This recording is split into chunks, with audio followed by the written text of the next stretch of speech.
Welcome, everyone, to this evening. Thank you so much for coming out and supporting RTS, and particularly on a day with train strikes as well. It's great to see you all here.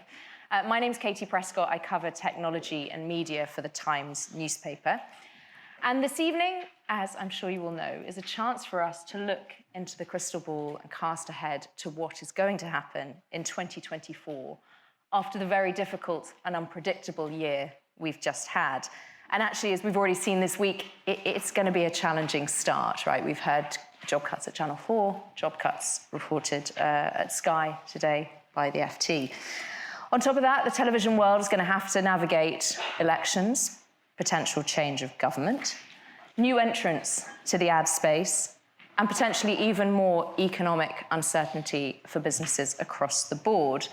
But on a note of optimism, it will also be balanced by technological advancements, such as artificial intelligence. So we've got a stellar panel this evening to guide us through all of this. I am going to leave time for questions at the end, so as we go through and you're thinking about things, do store them up, and we'll try and leave a chunk of time for you to ask them things as well.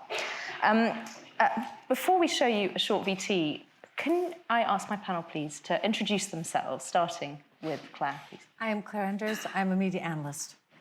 I'm Patrick Holland. I'm the CEO of Banijay UK. I'm Evan Shapiro, also a media analyst. Atalla, CEO of Roughcut Television. Dan Clays, CEO of Omnicom Media Group, EMEA. I feel like you've just all undersold yourselves, but anyway, there we go. Yeah, we're warmed up now. We have asked a few familiar faces in the UK's broadcast industry to give us their headlines about what they're expecting in the year ahead. So before we dive into the panel discussion, can we roll the VT, please?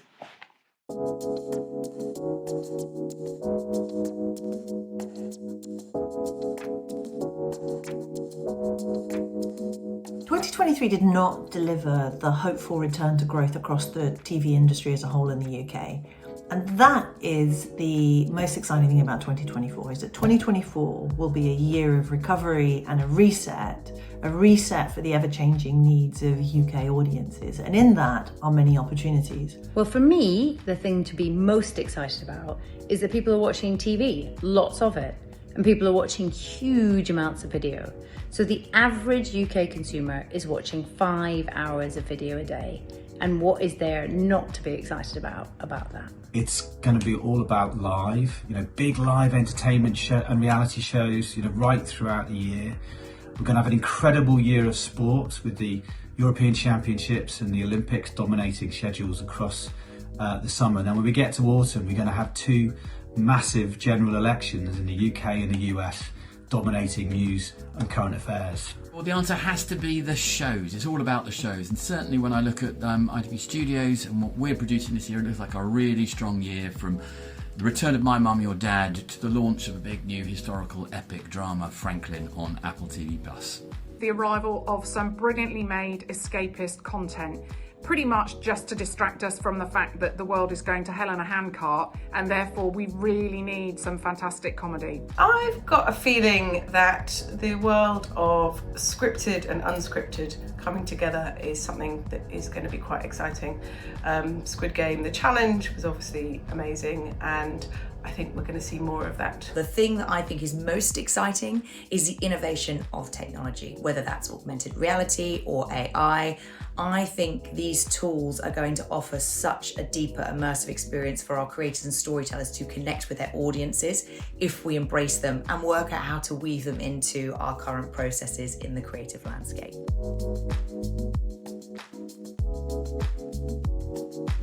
The challenge will be to make sure that those opportunities are broadly distributed so that we maintain the plurality in our business and also the diversity in the creative storytelling, and ensure that new creatives have an opportunity to come through this industry. It's about how do you make a show stand out.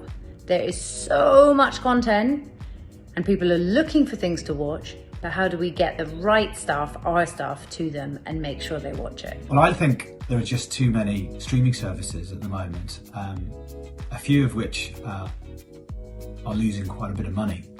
So I suspect we're going to see quite a bit of consolidation in 2024, which on the other hand is going to be quite exciting. It's undoubtedly trying to navigate the very turbulent, disruptive, challenged period that we're in at the moment. And I think specifically for producers, it's going to be about selling genuinely new and original ideas in a market that is probably more risk averse than it has been for some years. There's a lot less money to be spent on content for all sorts of reasons that everybody is familiar with. But the net result of that will be a shrinking production community. And I think the ripple effect of that will be enormous for the whole industry. People taking less risk, and it's my feeling that when there's less risk, there's less room for creativity and less opportunity for new. And while IP and known and trusted IP and brands will probably still rise to the top, we all still want to hold hope that there's room for new and exciting shows. One of the biggest challenges that I foresee in 2024 is the continued exodus of crew, particularly at the mid to senior level. I think the industry's done an amazing job of coming together in 2023 to collaborate, put their heads together and really think about how to solve this issue.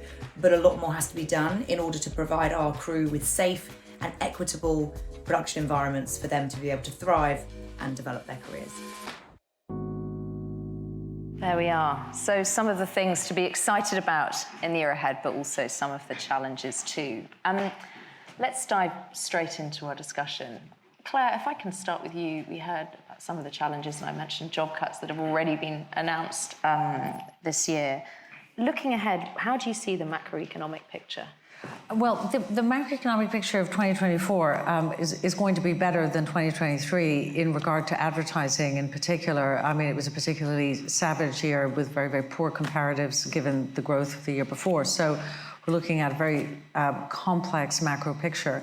So we think that we will see actually sort of 2% aggregate TV growth with double-digit BVOD growth, double-digit for some companies, smaller companies in particular, but a 4% drop in linear. The specific challenges are very, very different. Some broadcasters which have very strong production businesses, like the BBC, like ITV, like SCV, like Channel 5, have a cushion against advertising risks. Other companies, for instance, the subscription platforms are all shrinking, and that includes the BBC. The BBC is still shrinking. In fact, even broadband subscriptions shrank last year, and that's really a sign of the savagery of the cost of living crisis. But I think that one of the things to think about is that the geopolitical situation is truly, as was said, there's this seething mass of uncertainty called Trump, called the Ukraine war, called NATO, called China, and so on, and that is really affecting how businesses look at the future, and it is causing an enormous withdrawal of resource.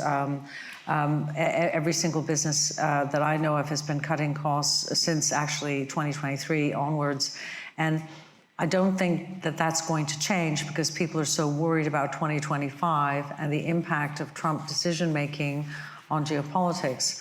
So I think all of this is part of this wider world coming in to bear on an incredible creative sector, which is, as I said in our note today, actually relatively well positioned in terms of its structural shape to find ways through.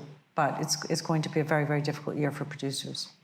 Evan, what's the picture from the States, and how do you think that influences what's happening over here?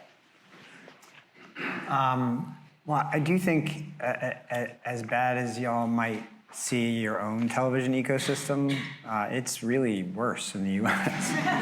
I mean, I don't know what the British term for this would be, but I call it a shitstorm. I mean, we use that, yeah. Okay, you know what that means? So yeah, it's a real mess. I think to a certain extent, as Claire said, I think there are certain innate advantages to this market because you have public service broadcasters who I understand are under a lot of pressure now, especially those that have to sell advertising, but there is, in the case of the BBC, a service there that has none of the commercial pressures of the US capitalist content industrial complex, and no share price to deal with on an ongoing basis, and probably no mergers and acquisitions in its horizon. So I do think the level of normalcy that allows y'all to have at the center of your at least a creative community, is an advantage that the American marketplace doesn't have. Frankly, I also think the fact that you have a vibrant public service media here that supports news in a very different way, not under the pressures of economic things like subscriptions and advertising, is a huge advantage over the US. So the US is in a situation where the headline this week is, we're not going to get a big enough bump out of Trump. They're worried, not that he's going to get elected, as I think some other people may be, but that he's not going to provide enough of a ratings bump for them to help their businesses this year. That's cuckoo for Cocoa Puffs. So there's a basic kind of market insanity in the U.S. that is, I think, translating to this market as well here and there, because you also have a lot of the same competitors. So that's the view of the entertainment ecosystem right now. Is it's a total mess. That said, you have big tech stepping in to fill in, I think, a lot of the production that would normally be done. They're also ballooning sports rights. So there's about to be a bidding war on the NBA rights. And I think somebody said, Kelly in the video said live, an events program, if you look at the top 10 shows, pretty much on most weeks here, but certainly every year for the last number of years, it's a live event of some sort, whether it's football or the Queen's Jubilee or something like that. And live is going to become increasingly important. Well, if big tech like Apple and Amazon had the Thanksgiving football game, Black Friday, on there. If streaming moves if sports moves entirely to streaming, that's going to be a major. I've called it the last nail in the coffin for broadcast television, and that's coming. More than 50% of the top broadcasts, top 100 broadcasts last year, all year, were NFL football games. If all those games wind up on YouTube and Apple and Amazon and Peacock, what happens to what's left of broadcast television in the US? I think it's a good question. I don't see, because of the new media bill and because of other elements here, that threat is less present here, I think, at that scale, but obviously there are other pressures that are very, very similar. When you talk about the shitstorm in the US, I mean, when do you see that ending, or do you think that it won't because almost people are sort of waiting to see what the election result is? And well, there were 4 or 5 corporations that need to be. There was somebody who said that it was exciting to watch mergers and acquisitions. Clearly doesn't work at one of those companies that's going to be acquired, because that's not great.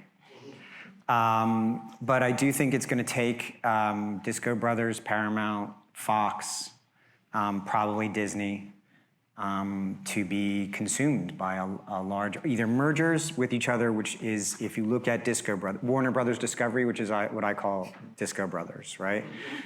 If you look at who they are now, they are half the size of the day they merged. In all ways. And the brands, HBO and even HGTV and other brands, they're just disappearing into the woodwork. So that's going to continue. So if you add 2 more television enterprises with each other, that's going to continue to happen. I do think we'll see what happens with Paramount, but I do think at some point an Apple or a Microsoft or a Google will buy one of the larger programming groups. And after that starts to happen, the takeover of media by tech, which started about forever ago, will come to a bit more fruition, and we'll have the new Pangea, and then we'll understand what the new normal looks like. But we're probably a few cycles away from that. But remember, who here, really quickly, sorry, who here has an iPhone? Who here has an Android phone? Who here has something other than one of those 2 phones? The takeover of our media happened when that happened, and that was a while ago. And so, we have to get used to that's who's in control of our ecosystems now. And when we get used to that, we can figure out what comes after it. Fascinating to watch, thank you. Dan, can I pick up you on the advertising landscape? What are you seeing at the moment, and what do you think is going to happen over the next year? Well, we're cautiously optimistic, so you can relax. We anticipate 3-4% growth this year. Of course, it's a pretty stubborn economic environment when you think about interest rates and inflation. But looking ahead to this year, you have got some positive economic signals. You have got a lot of returning sectors that didn't really spend too heavily last year because they were cutting back, technology, finance, for example. You've got Euros, as Kelly said, you've got elections, you've got Olympics. That typically brings ads to the market. And also, importantly, marketers haven't forgotten the COVID period when many went a bit quiet and then it took time to recover. So advertisers very much see the impact and the importance of marketing investment on growth for their business, which they are all fundamentally charged to do. So when you've got that going on, you can look more positively. And of course, 2023 was a challenging year. TV revenues were down, linear was down. But at the same time, the broadcasters in the UK did a really, really good job at transitioning. It was a transitioning year. If you think about the investments they made into ITVX, Channel 4's BVOD platform. We were talking earlier, something like 80% of under 35s have registered on Channel 4's BVOD platform. That's 29 million people. So a lot happened last year, which is setting up the broadcasters for a lot of success going into 2024, which we are really encouraged about. As my business, we work with advertisers to make sure they invest their money in the right places. And so, yes, we've seen growth in the SVOD, the Netflix and the Amazon Prime world. There's, I don't want to sound like a stato, but there's something like 19 million SVOD subscribers using streaming services. But it's slowing. It's slowing. So we have to recognise that younger audiences are shifting fast, but we've still got a really, a buoyant industry that we're excited about for our clients. So when you talk about that 3 to 4% growth, where's that particularly coming from? Well, funnily enough, the 3 to 4% growth, look, things can change. Confidence, we expect confidence to pick up during the course of the year because we anticipate that things will be okay. And as things will be okay, people start to think about putting a house on the market. They start to think about longer-term investments, and that creates consumer confidence as the year unfolds. So we anticipate, at this moment in time, he says, caveating in case he ever gets quoted, 3 to 4% growth. But TV will probably be similar. TV will be about 3%. There's typically big growth. Advertising still grew last year. It still grew, I don't know, in the UK, I want to say something like 8%. But of course, the TikToks of this world and the digital marketplace attracted a lot of that revenue. But we expect TV to be similar next year. And you have to remember as well, when 2023 was a tough year for TV, it was off the back of the best ever 2021, best ever 2022. They were the best years ever experienced for advertising in the TV marketplace. So 2023 had a lot to live up to. So yeah. On the production side then, Ash and Patrick, where do you see the year ahead going? I mean, are you optimistic about it? Are you planning for decline? Are you planning for growth? Ash, do you want to start? Most of the people in that VT have already lost their jobs. It's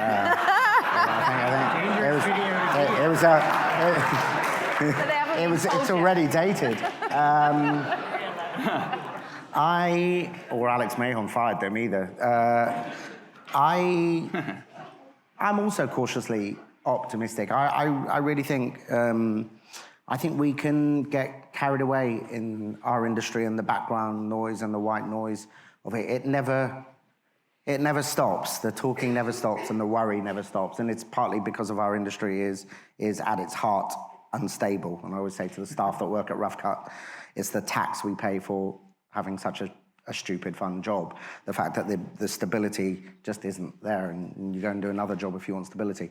I think we've already seen, I wonder if the market this year is going to go a little bit more comfort food, if it's going to feel a little bit more old-fashioned stories told in an old-fashioned way. We've already seen the post office drama. It's a classic David and Goliath story, but it's ordinary people taking on the system.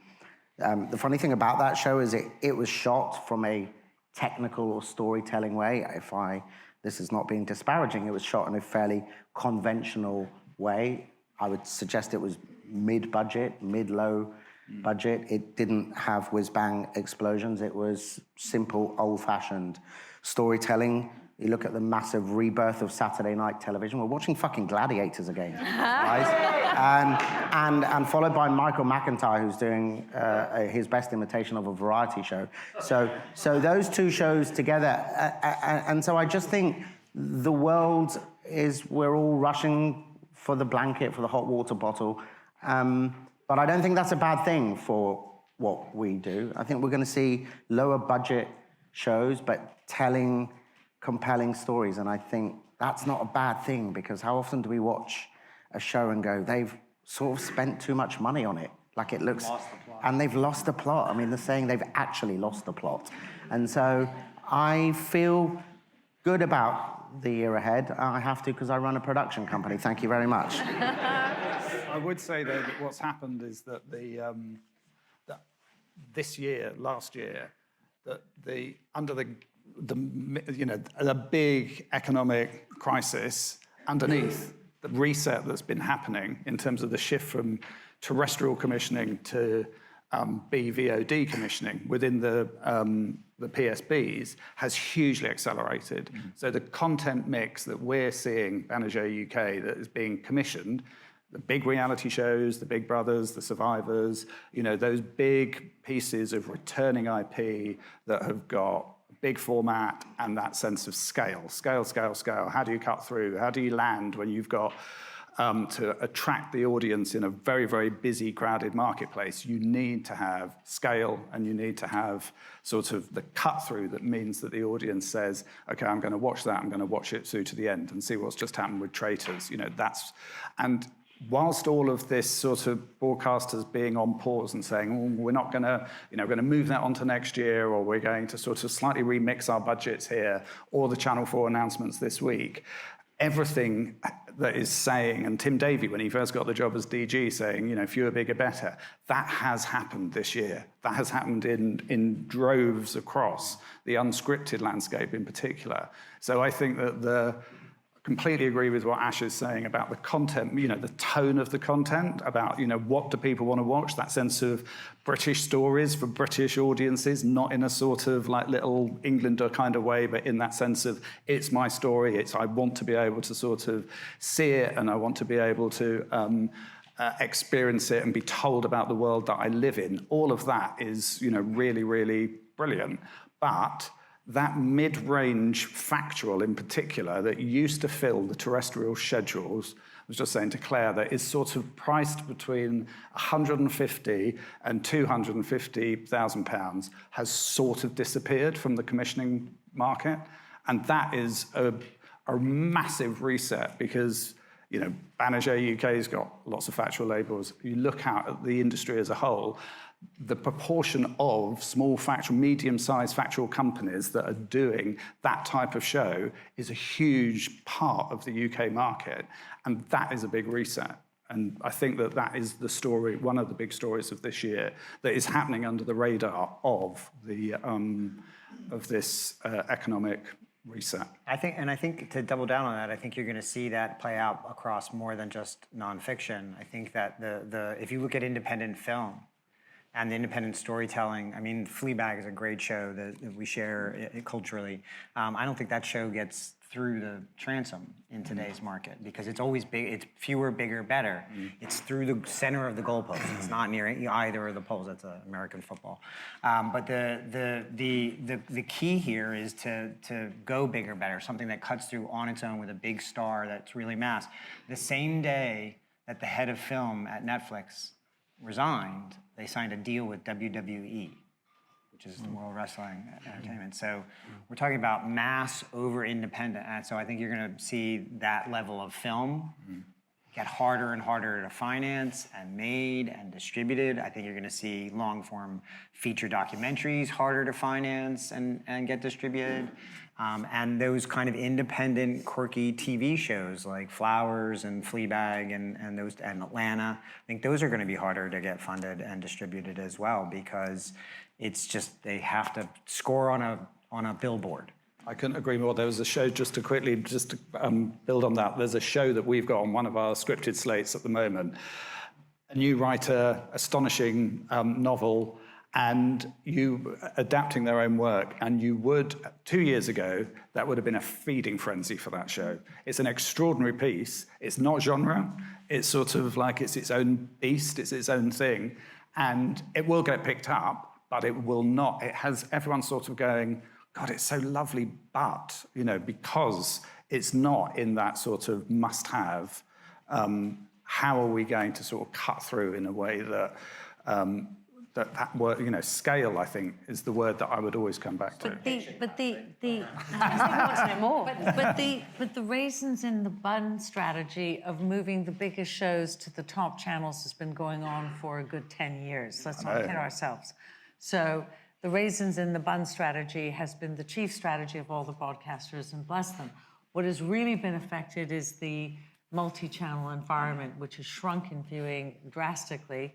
But that is a question of resource, and I also think we have lived through, as we all agree all the time, a time when there was far too much anyway being produced for the talent, the crews, the everything else, and so on and so forth. So, you know, the Back to the Future situation is also one in which the studios are more than welcome to license to the broadcasters here in a way that they haven't for a long time because they withdrew their material. Co-producing with the BBC seems to be a very popular activity. So, you know, I do think that new financial arrangements and new ways of working together and new partnerships will be emerging across the piece between Sky and broadcasters, between studios. I even heard the co-chief executive of Netflix tell me that they would license shows to PSBs in Europe. And I thought, that sounds nice. I said, is that the stuff that nobody's ever watched? Yeah. I said, well, you know, they do have audiences. Someone will watch it. So, you know, I think there's going to be very, very new and fresh ways of finding the maximizing audience and the optimization of audiences that every single piece of IP needs. And less is more. Well, I think that's a key goal for the next couple of years is discoverability too. That's another reason why we're having such friction in our marketplace right now. You know, I think someone mentioned it during the tape. We have to figure that out for the consumer as well. Well, we'll turn back to that shortly. But Dan, I'd love to pick up with you and hear what you think when you hear Ash say, you know, we're looking at comfort food in the year ahead. How much does that matter to you as an advertiser when you hear them talking about? I think it makes a lot of sense. I mean, I think in a media landscape that's highly fragmented, we're looking for opportunities with high attention. We love it if we can find TV, which is a shared viewing occasion. 25% of younger adults will get their phone out while they're watching TV at the moment, which is positive and negative at the same time. Sometimes that creates an opportunity if you can do stuff on social. But I'm amazed it's that low. Yeah. Well, so am I. In my household, it's absolutely not. It's much higher. But we want high attention. We want shared viewing. We want representative programming. Advertisers want to be in shows that are properly depicting real British life, I think. We want to find ways of attracting a younger audience in PSB environments. I mean, that's, you know, we're never going to struggle with older audiences. TV, the risk is TV gets older, and we need to make sure that we're sort of doubling down and finding ways. And we don't obsess about that. It's really important to recognise that more disposable income is being carried around by older audiences than younger ones. So we need to not get kind of sort of hoodwinked into thinking it's all about young audiences, but we need to think about the future, and that's important. And we're trying to reach... there's lots of ways where we can use media to reach people in a sort of personalised, one-to-one digital environment, but if you're a retailer and you want to fill your store tomorrow, you want to hit big audiences. And that was what I found quite interesting about the Trader, actually, that sort of scheduling, the middle of the week scheduling. There's a positive degree of predictability about that audience. Once people have locked into a show, I know that I can, my clients, my advertisers will know that they can predict they're going to get some decent audience over those days, which I thought was quite interesting. Obviously not helped by the December and January time period. So I think they're some of the key things that that we're looking for. So yeah, when the guys are talking about types of shows, I think that's absolutely right. It's tapping into what's going to create those moments. As I say, we're not short of being able to find one-to-one communication, but trying to get high attention, decent dwell time, shared viewing, those kind of things is quite important to advertisers. It was interesting to hear you say, you know, talking about the big shows cut through, the comfort food that we all want, the sort of British shows. But it sounds like from what you were saying, Patrick, that actually new talent's going to find it harder to cut through. Yeah, and I think that how you do that mix of having the big show that's got the new talent in, or is, you know, something which is, you know, like SAS Rogue Heroes, when that landed last year and the new series is coming up. Those are, you know, Jack O'Connell is not an unknown face, but that was a big role for him. He's even, you know, he's got an even bigger role in the forthcoming series. So in terms of how you build your career through those sorts of commissions, we need, as producers, and commissioners, you know, are very good at asking us for how you get that combination of established stars plus new people coming through. So This Town, which is another Steve Knight series, which is landing very soon, completely new cast. You know, Michelle Dockery is the only established star. Everyone else is sort of new, brilliant, diverse British cast. But you're under the umbrella of a big Steve Knight vehicle, and it's a hugely exciting prospect. But how you know, that is one of the sort of unique missions of the PSBs in particular, to say, how are we going to make sure that on those different slates there is that new talent coming through, as well as, you know, as Evan says, you can't market these shows. So you have to have something. You have to have the word of mouth that means that this thing grows and builds and people start sharing it organically on social. Because otherwise, you can have a great show and it can just, you know, like Channel 4 when they had End of the Fucking World. It was just like, that was an extraordinary piece. No one watched it on Channel 4. I think it's incumbent as well on us as producers to be quite forceful with commissioners as well, and really state the case that there comes a time when you have to hold your nerve and you have to take a chance. And I can look at any show on my CV that was a success, but it was not a success the morning I woke up after the show. We've got a show out at the moment called Big Boys. I had to phone up Barb. I thought it was a mistake.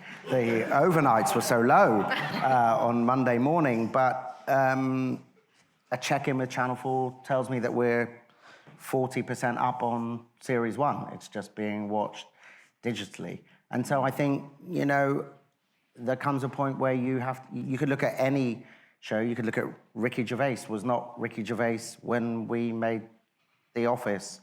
Chris O'Dowd was not Chris O'Dowd when we made The IT Crowd. The IT Crowd is one of Channel 4's still most watched shows on demand. So I'm not going to name check my successors. We haven't got that long. But I think my point is that you have to remind the broadcasters that shows don't happen overnight. And actually a digital first strategy, so a show like Big Boys, Channel 4 reported to me that 1 million people have gone back and watched the first series. And so that's where scripted and comedy, a kind of unfashionable genre, actually suits a digital-first commissioning strategy. I think one thing to remember, and I think absolutely you have to count all the views wherever they're coming from, and it, you know, on demand is probably going to be one of the first places. Certainly, scripted programming is going to be found. But I think we have to realize that one of the biggest competitors on the television set right now is YouTube. So one of the reasons why younger consumers, which you kind of, you know, zipped right past there, because I understand they don't have all the money, but they do make a lot of the decisions around purchasing. 60% of people in the UK between the ages of, this is a Barb stat, between the ages of 4 and 15. So 60% of them watch YouTube on connected televisions on a regular basis. Not on their phones, that's probably closer to 100%. Who here has a child in their home under the age of 12? How many of them watch YouTube pretty much every single day? So, I mean, I think there's a real risk for the television ecosystem here that they're not going to age into liking coffee. Like broadcasters, that there's a real danger that you're going to lose them. And right now, especially in the news space, I think there's a danger that they're not watching the broadcasters on YouTube. But I also think for the broadcasters and the producers in particular, YouTube as a discovery, Cocomelon launched on YouTube, right? Mr. Beast just signed a $100 million television deal with Amazon, started on YouTube. So I do think both for producers who want to get intellectual property direct to a consumer base and actually create a community that is their own leverage when they turn and sell to the gatekeepers, that social video is a really great place to be. And I really do think that especially the public service broadcasters in this market need to embrace social video as a way to communicate, or they're at risk of never getting those generations in the door. Dan and then Claire. Yeah, no, I totally agree. And yeah, look, the under 35s are super important for our clients. The good news is, we work closely with Channel 4. They're very wise to that, right? So Channel 4 will partner with Snap. Channel 4 will make sure they don't wait for the audience to come to them. They will take the audience to social platforms. They also monetize those eyeballs too. Exactly right. So they're very savvy about it. But other channels don't get to monetize those eyeballs. Yeah. And so I think it's really incumbent that it is an audience building device. For sure, too. 100%.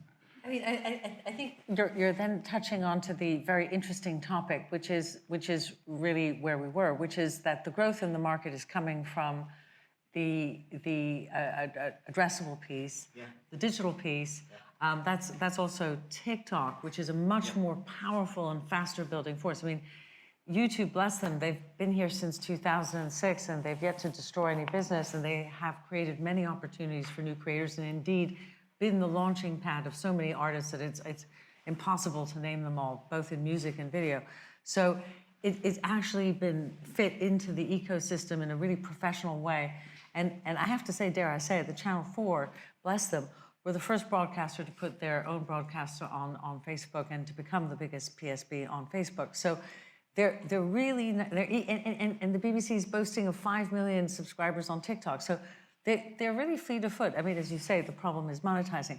But I think the problem is a bigger one, which is simply that addressable advertising is the entire future of TV. Okay, so as we've just already noted, Channel 4 launched its digital strategy in 2018, is reinforcing that. ITV launched in 2020, reinforcing that.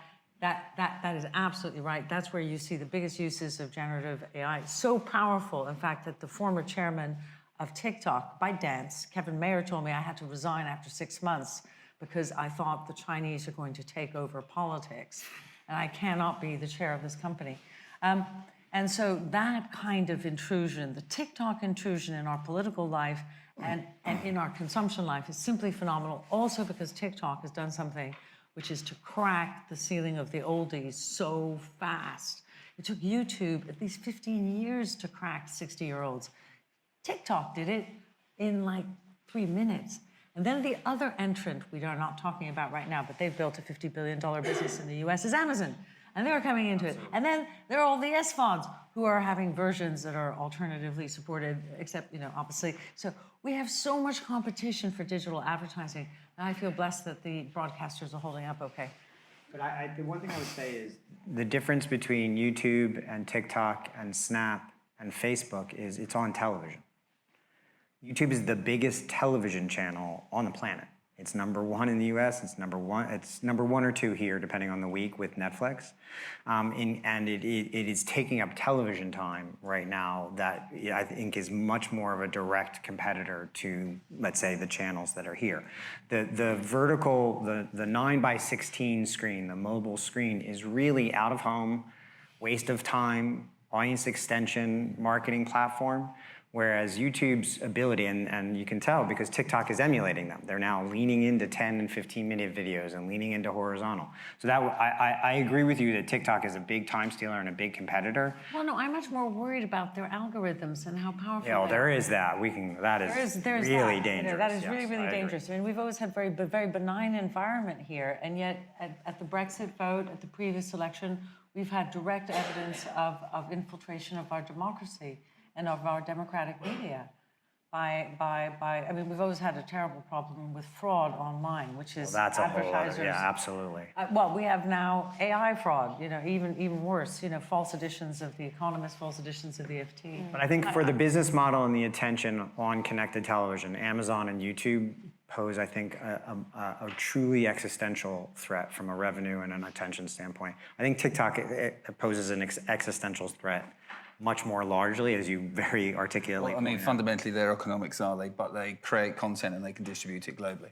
Yeah. Not for one market. That's the fundamental, as well as being so data rich. Patrick, you've been using social quite a lot at Banijay. How's that area of growth for the year ahead? Yeah, I think that the way in which social has always been seen within a traditional UK market has been seen in two completely different ways. So you've got social marketing and then you've got social monetization, and these two things were sort of never two different sorts of parts of the organisation. Channel 4 has tried to bring that together for some indies, but then with the deal that they did, the larger indies are not part of that. So what we are seeing is that need, both from a marketing perspective, like I said, how are you going to cut through? How are you going to land? How are you going to get talkability with your show when it's launching? So, but then what you also want to do is you want that to segue seamlessly into, if you're landing a new series of MasterChef, for example, then you want it to segue seamlessly with all of the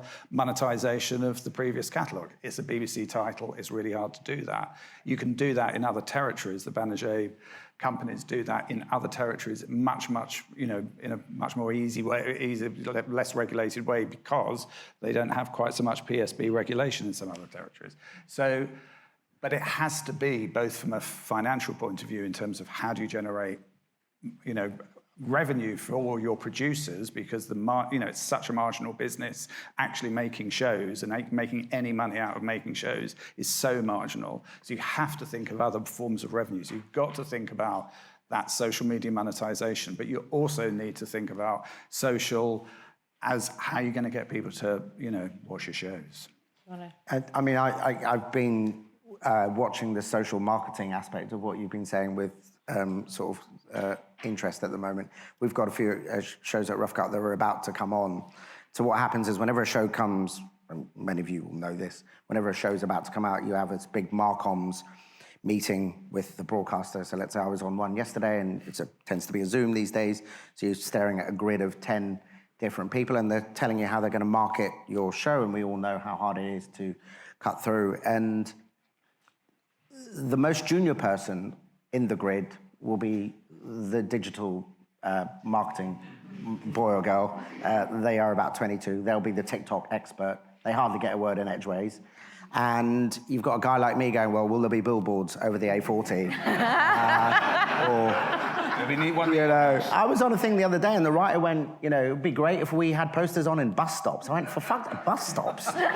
Just think about how... So I really feel that there's something in between generations about how we are. There's two things. There's first of all that I'm still impressed if I can drive over the A40 and see my show. But second of all, it's the person who influences the spend from the broadcasters is still the junior voice in the room. That's not going to be the case in 15 years' time. That scruffy boy or girl in the corner will be in the middle and be wearing Armani, or maybe Celine. And people like me just won't be on the calls at all. So I think that is really shifting and getting eyeballs to us. I really am struck by how old-fashioned a lot of the marketing is still around us, and that's driven by probably the people that run companies. So I feel that is being swept away really quick. Finding the space between the bus stop and between TikTok the bus stop somehow. and TikTok. But I do think your ability, whether you're a brand or a producer or the owner of a piece of IP or a channel, your ability to talk directly to your consumers and turn them into a community. Correct. And exchange love as a value between you and them I'd rather have 100,000 ardent fans than 10 million casual passersby. And I think that's going to be increasingly important. So cultivate your, I mean, one of the reasons why RuPaul's Drag Race continues to do so well is because World of Wonder is a master at social media marketing. Yeah, and that's why the way that it works is having the registered users on these platforms, so in a very compliant way, the ability to then overlay that onto the social platform so you can specifically target the viewers based on what they've watched, what they haven't watched. So you may want to reach them with advertising and social platforms to remind them of a show we know they love, but also you might want to make sure you're building incrementality and you're kind of informing people about television they don't know, because that's the risk, is that the algorithm just keeps reserving people the stuff they like and they never discover new. So you have to also suppress what they already love, but send them new stuff as well at the same time. And it's all done in a very privacy. As long as it's consensual. Correct. Before we throw open to the floor and ask everyone to chip in with questions, I'd love to talk about AI, and we don't have a huge amount of time, so... We've been talking about it. We have a bit, but I'd like to hear... We have talked about it a lot. How do you see it panning out this year? Well, I mean, it's you know, technology has been dominating our industry for 25 years, I think. I think it's about 25, you know, maybe longer, almost 30 years since Amazon started machine learning projects. So yeah, it's almost 30 years. So it is an extraordinary tool. It is undoubtedly going to change a number of ways in which people create. But I really don't think it's going to hit into what Ash was talking about in terms of the creation of stories, what Dan was talking about in terms of things that reflect who we are. So I'm not really worried about that. I think it's going to be actually an extraordinarily useful tool for kids to do their homework, because I gather that's the #1 use. And also, it's going to be very hard to connect. I mean, I am fighting for licenses for newspapers, for titles, because, including yours, because I just think that language models that are primarily trained on Fox News are likely to be very unreliable for students to doing their homework. But it's also a Spotify model that is cutting through, which is that the whole world is going to be covered with various different competitive large language models, and businesses will actually train people to use them in very, very extraordinary ways. I mean, Sky is using them particularly in the Sky Media area, the Sky Creative area. I find that very, very exciting. Is it changing their cost base? It certainly, it's going to be a huge and significant and useful thing, unlike, may I say, a number of other things that have come along, like NFTs and Bitcoin and whatnot. They haven't been useful in our industry, but AI is certainly going to be very useful indeed, although it will not replace journalists. Please don't worry about that. Yeah. We'll see. I heard some good use cases that might be quite timely, like a fact checker piece of AI for the election coming up, which I thought was quite nice. So imagine politician talking and then the AI overlaying to call when they're not necessarily telling the truth. I agree with Claire that I think it's very unlikely that a great screenplay is going to be written by a piece of AI, because Gen AI does not stay awake at night worrying about the relationship with their father. No. So I think the imperfections, I think Claire said it, I'll double click on it. The imperfections that make us human is what makes us able to make art to a certain extent. So I agree that Gen AI and AI invading the more creative acting, that kind of stuff. But I do think that there are a lot of smaller tasks in the ecosystem that should and would be better handled by AI or Gen AI, which is discoverability, the UX UI of a lot of these platforms.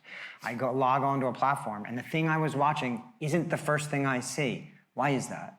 How is that possible in this day and age that a streaming platform as big as anyone, pick anyone, can't give me the show I was just watching? Yeah. So we are moving to an area, hopefully, where each one of us will have a privacy-protected, totally anonymous, universal ID, that every environment we enter will be tailored to us using a lot of the technologies that are involved in Gen AI, and I won't be served the same ad that I just got on another platform, and it will create this less cluttered environment that's easier to discover new content and things like that. That's where I think you'll see most of the use case. I'd be interested though, Ash, are you seeing it, use of voiceovers, for example? Yeah. Imagine if I made an AI sitcom and it got better ratings than the actual sitcoms that we have spent time making. I think, in all truth, I think the days of the scriptwriter are far from over. Like every now and then I do, for amusement and research, run a specific sitcom idea through AI. I've tried a thriller. We've all done it. We're all that bored, and the results are not good. And I think from a storytelling point of view, from a craft point of view, it's a long way off being able to beat what the best of us do. You can imagine, I'm not saying that I would ever do this, but you can imagine that there must be a tool that you could. So back in the day, 10 years ago, I used to run the company that made The Apprentice. So The Apprentice is a really well, you shoot 60, 70 hours of material. The first 4 weeks of the edit, take that 60 or 70 hours of material and take it into a sort of 2.5-hour rough cut. So you can imagine that you could put all of the previous series of The Apprentice into your AI bot, let it loose on your rushes, and it would do you the 2.5-hour rough cut. Yeah. But then you're going to need human imperfection to go in there and say, that bit's funny, that bit's not, that bit works, that bit... more air there. Yeah. So the idea of AI cutting you the show is sort of fanciful, but the idea of, are there tools that speed up the process, that speed up some of the process in the same way that... But then someone showed me something which was a social media clipping tool, which was all AI driven. And then they showed it to me, and then they said, and look, and there's all of these different clips at the end. And I said, well, but you still got to click on them and watch them. So it's called Avid. It's sort of, it's called editing. So it wasn't that, it was transformative. It was just additional. Okay. Well, thank you very much, all of you. I'm going to have to turn to a quick VT. Before I ask you guys to chip in with questions, let's have a look at what some other TV faces are looking forward to in the year ahead.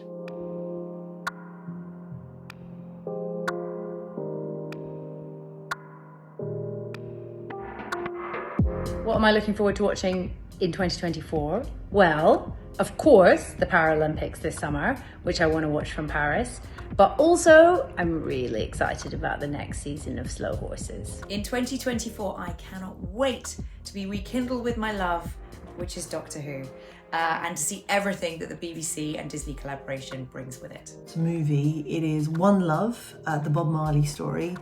It's a Paramount Pictures production, filmed largely here in the UK, as well as Kingston, Jamaica. Well, look, from an ITV perspective, there's some fantastic drama. There's a drama called Joan, starring Sophie Turner. We've got another drama called Playing Nice, starring James Norton. We've got a fantastic new comedy called The Piglets, from the team that brought us Green Wing. And as a Liverpool fan, really excited about the Premier League title challenge for the next few months. I am a sucker for Bridgerton.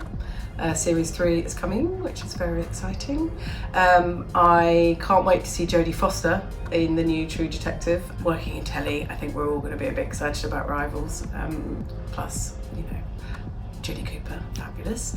And of course, The Apprentice. For 2024, I am most excited about the arrival of Royal Kill List on Sky History. I mean, there's so much from so many shows on from ITV Studios. I certainly am looking forward to Rivals on Disney Plus, drama based on Julie Cooper's iconic novel. And outside of ITV Studios, I can't wait for the return of Trigger Point on ITV1. I think it was one of the outstanding dramas of the last couple of years, and I can't wait for it to come back. There we go.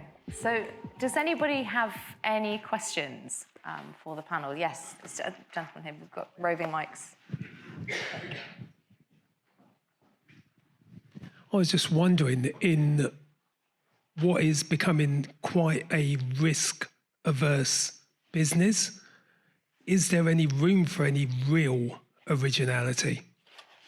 That's a great question. Who do you want to field that with? I'm going to, I think it's endless. So I actually think our creativity is endless, and that, yes, we are going to be moving away from set pieces and major dramas, but that there will be a constant stream of talent. It would be nice if the UK solved the visas problem. We could get the Fringe going again. But anyway, but I hope those problems will get solved, and I'm absolutely sure. I say this as an immigrant, and we've been through a lot. We've even done an analysis that shows that British people prefer British voices. I'd say that, so I sat on the other side of the commissioning desk when I was at the BBC, and the shows that come along where you think, wow, that looks amazing, that are so few and far between, that when you see Originality, I mean, admittedly, there would have been a filtering process before it gets to me, so maybe some people have killed some original ideas beforehand, but I would say that the excitement that, well, hopefully we were good commissioners, but that you have when you see an original idea is you're going to say, I'm going to make this show. And I do think that, you know, the shows that were mentioned there, that there are lots and lots of, yes, there are established formats, but there are also, people are excited about, that we're all in this industry, do something new. We don't just want to sort of like keep going around the same hamster wheel. So everyone wants to look for the new, definitely. I think absolutely, I agree that there's going to be tons of creativity. This market has always produced the highest level. That's why we're jealous of how many Oscar winners you have. I think what's key, though, is if you can't find a commercial or a gatekeeper-led outlet for your idea, I think that the independent gatekeeper market is going to be tougher, and go direct to consumers. Understand what the creator economy, or I like to call it the community economy, looks like for you. And I think that's true of brands too, to develop new content, to develop new ideas, new IPs, new characters, but also crucially develop community. But I do think it's a great testing ground for outlandish ideas. Are we all answering? I don't have to. Okay. Okay, shall I take a question at the back then? Hello, Lindsay Clay from ThinkBox. I wondered, one topic that hasn't been raised at all today is sustainability and the climate crisis. And I wondered whether you got any thoughts about how you're all thinking about that for the next year. And is it an expensive luxury? Is it something that you are actively working on and building into your plans, whether that's programming or business? I mean, broadcasters are not working with us unless we adhere to certain things on set. So it's a necessary cost of doing business with them. That's good with us. Sky and the BBC are making and it used to be, we used to get asked nicely, and it was, if you can, that would be good. And now certainly Sky and other broadcasters are saying, well, we won't work with you unless you do X, Y, and Z. And that makes perfect, it's a strong arm tactic, and it makes absolute sense to me.